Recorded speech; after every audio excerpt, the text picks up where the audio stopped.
success.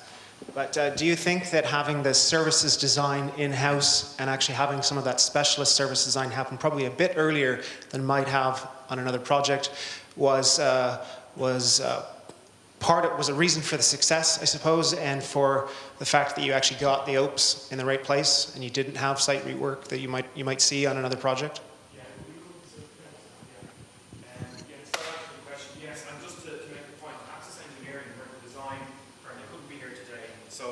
They were involved very early on, and with our specialists in-house services contractor, it certainly helps.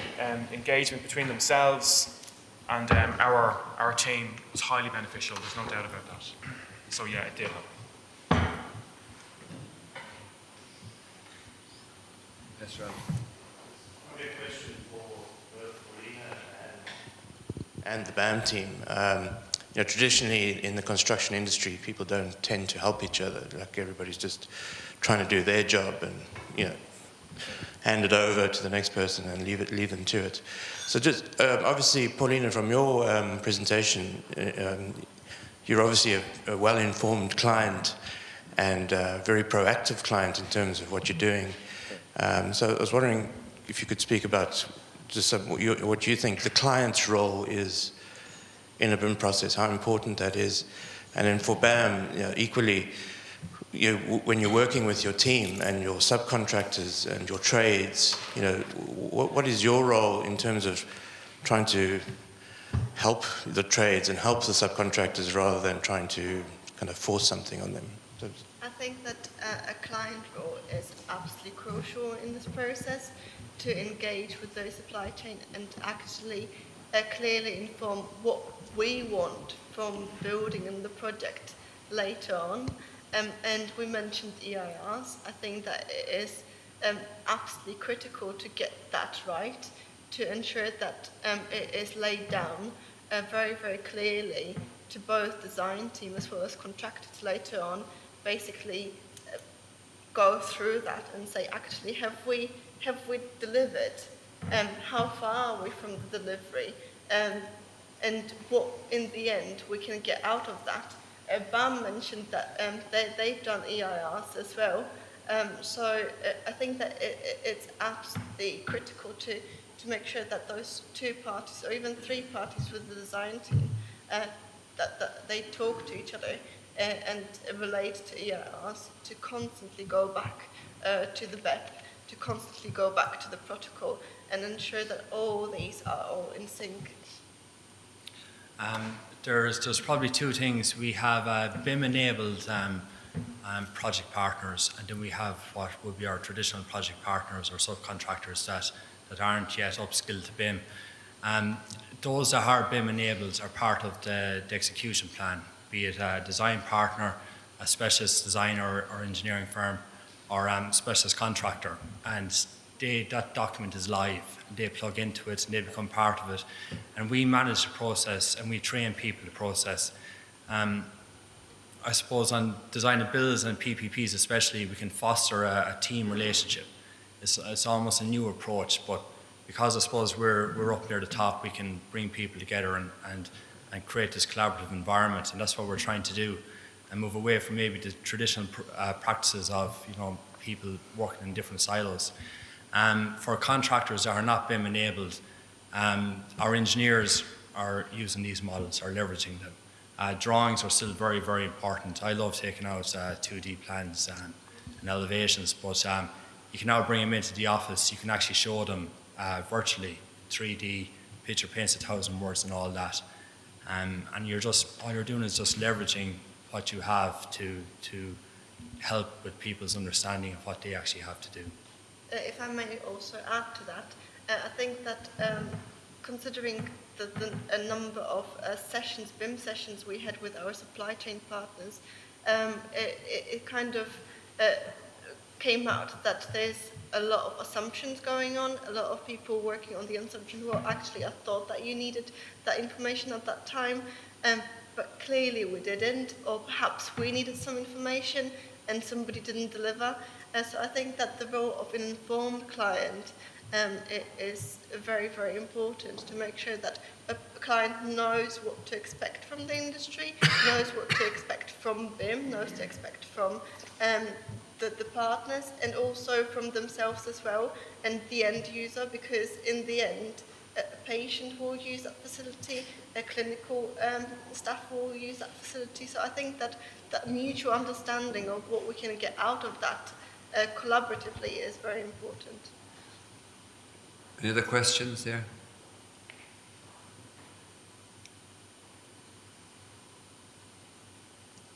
Okay, all happy. Sorry. Okay. Just Pat Slattery from Mark Dogs. Just a question really for everybody really, and just particularly in terms of the Cork project. I mean, from my point of view, I think that the case for BIM is pretty solid, but there is still a lot of sort of doubting Thomases out there in the industry. It's sort of peppered with it. I mean, have you produced any metrics at this stage as to, you know, what you found in terms of advantages to the project? I know you pointed out one or two clashes that were found, but overall in terms of maybe RFIs or change orders or comparative to other projects that you might be working on? Yeah, we have. They're highly IP, to be honest, but they are quite positive. Everything is down, okay? You know, so, you know, I've yet to come across an organisation that's adopted BIM and has stopped adopting it, as well as another very important point to make. But yeah, we are seeing significant improvements in those areas. There's no doubt about that. From a design point of view, RFI's levels dropped completely on the job, but the meeting schedule and arrangement increased dramatically. So it just, if it comes back to, again, it's back to the communication. It's, if you can explain to a guy over the phone how to bend the bar, you've already made that bridge in a communication level that you can already work in a team, you know. So that was a huge difference, that people, the design coordination meetings, everyone looking at a model, seeing 1,000 clashes, while it looked daunting, it's a very solvable task. When you're in a meeting with a lot of people, you can choose the system. You can tell very early if you have the wrong air handling, that ducts are too big, you need to find a better system. That there is a balance, and overall I think it's actually, for a job being delivered in a recession, I think it was actually quite a success. And from the client's point of view, I think that initially it was a lengthy process, because on audition you had those BIM meetings that you need to attend, you had to prepare the training, you had to kind of educate everybody on BIM. But once everybody was on the same page, I think that awareness actually increased, and everybody was kind of knowledgeable enough to make informed decisions at the right time, and that's probably the most streamlined process that we had so far. Yeah, can I just also say, from just the design team point of view, I suppose, and we were kind of plunged in the deep end, as I mentioned, that there is a slight tendency to start a project as maybe a fear factor with getting up to speed with BIM, and so many of the meetings that Mark mentioned. And it can often happen that the person who's maybe most informed in BIM on the day might maybe drive the agenda, but I think for design team members, they have to just remember that they're still architects, they're still engineers. Not to let the process take over. It's just an enhancement of what we do every day, and I think that's important, that, you know, that some skewed agenda isn't just because something is on a clash that it has potential to take over a meeting or something like that. That people need to keep perspective of what we're supposed to be delivering for the client from our individual disciplines. You know. That's nearly a good way to finish, Donica. Thanks for that. If everybody is happy from the questions point of view, we'll wrap it up on time. And just as a summary, really, I think that, you know, this event on BIM and healthcare is happening at a very opportune time as the construction industry recovers, and really the biggest healthcare investment that's ever planned by the state, plus the ongoing investment that continues in Northern Ireland under health estates. And clearly from Paul's presentation, we got a sense of the investment that's planned in healthcare here. Michael's one again, what I think is the good message from that is people are reaching out and look at what's best practice internationally rather than reinventing the wheel. I think that's a really important message from today.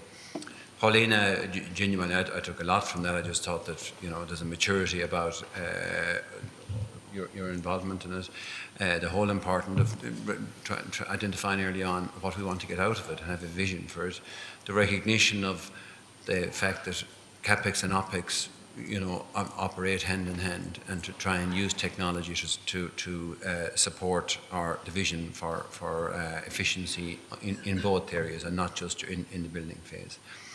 And then the whole point there, the selection on the basis of the ability to collaborate. But I think, and just tying back to what Donncha said at the end of the day, I think at the end of the day, what I feel is really important is that, it's recognised this is technology, but what it takes at the end of the day for something to be successful is really capable people who have an approach to teamwork without technology, who actually approach to teamwork, and who will collaborate and cooperate as a team, and then use the technology to communicate the outcome of their collaboration. And I suppose that's, in my mind, I suppose what is fundamental to it is to just, at the end of the day, that capable people are the important at the end of the day, and just to recognise that we're using this, as we always did use technology. It's more powerful than what we have known before, but it's to communicate the good work that's being done by people in teamwork. So I'd like to thank all our speakers. Thank you all very much. I think it was a really good event, and thank you all for attending in such big numbers, and enjoy the sunshine. Have a good day.